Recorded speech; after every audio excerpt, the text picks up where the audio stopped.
громче. Приветики. А тебя как зовут? Боря. А меня тоже зовут Боря. Ух ты. Скажи, мы с тобой тезки. Мы с тобой красавчики, тезки. Скажи, сколько ему лет?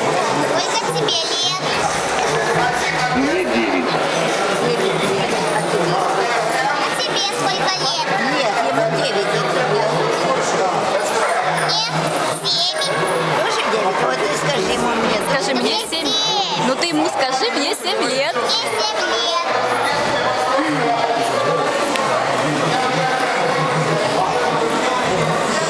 Устал, наверное, Ты общаться. почти уже взрослый.